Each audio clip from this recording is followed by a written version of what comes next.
Hi friends, welcome to Prema அக்குப்பறை. இன்னைக்கு நம்ம ரோட் சைடில் காளான் கிரேவி வாங்குவோம் இல்லைங்க, அது எப்படி செய்கிறதுன்னு பார்க்கலாங்க.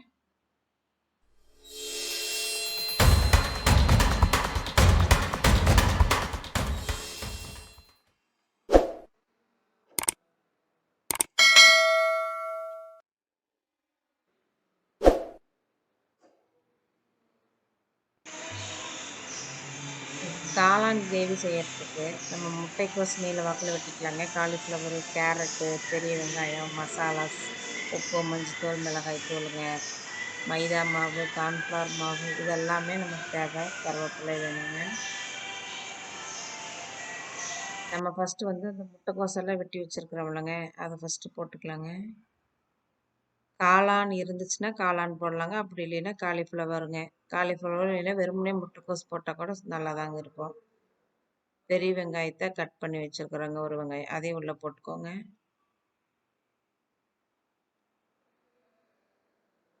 மைதா மாவு ஒரு 200 கிராம் எடுத்துக்கோங்க. உப்பு, மிளகாய் தூளுங்க.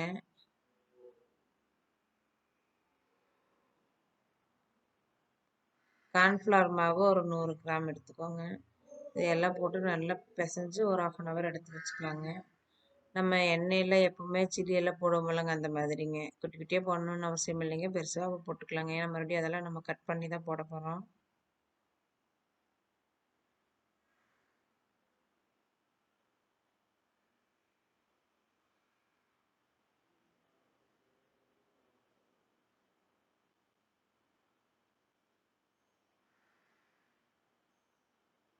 ஒரு சைடு வெந்ததுக்கு அப்புறமா திருப்பி விட்டுக்கோங்க.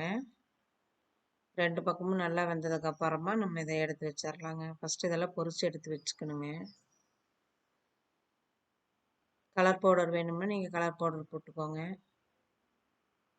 பொரிச்சு வச்சிருக்கிறத ஆறுனதுக்கு அப்புறமா அதெல்லாம் நல்லா குட்டி குட்டியாக பிச்சிருங்க.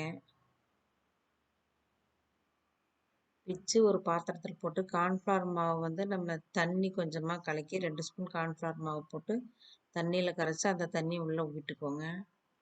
அதோட கொஞ்சம் கலர் பவுடரையும் போட்டுறதுனா போட்டுக்கலாங்க, இல்லைன்னா வேணாங்க. மிளகுத்தூள், உப்பு, மஞ்சத்தூள், கறி மசாலா தூள் போட்டுக்கோங்க. எல்லா மசாலாவும் போட்டு நல்லா கிளறிக்கோங்க, எல்லாம் குத்தி விட்டுக்கோங்க. இஞ்சி பூண்டு பேஸ்ட்டு 1 ஸ்பூன் போட்டுக்கோங்க. டொமேட்டோ சாஸ் கொஞ்சம், சாயா சாஸ் கொஞ்சங்க, ஒவ்வொரு ஸ்பூன் ஊற்றினா போதுங்க. நல்லா கிளறிட்டே இருக்கணுங்க, இல்லைன்னா அடி பிடிச்சிருங்க. கொஞ்சம் கெட்டியாக இருந்ததுன்னா அதே கார்ன்ஃப்ளவர் மாவு மறுபடியும் தண்ணி இதில் விட்டு கலக்கி உள்ளே ஊற்றிக்கோங்க.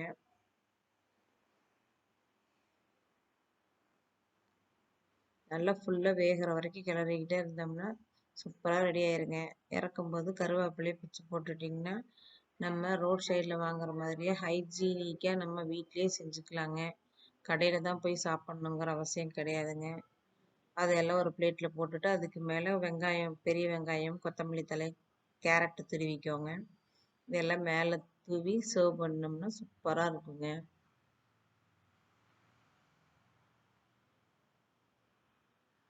குழந்தைங்களாம் அடிக்கடி கேட்டாங்கன்னா போய் கடையிலேயே வாங்கி கொடுத்து நம்ம உடம்புக்கு இருக்கிறதுக்கு நம்ம வீட்லேயே ஹைஜீனிக்காக சூப்பராக செஞ்சுக்கலாங்க. அதே டேஸ்ட்டு கண்டிப்பாக கிடைக்குங்க.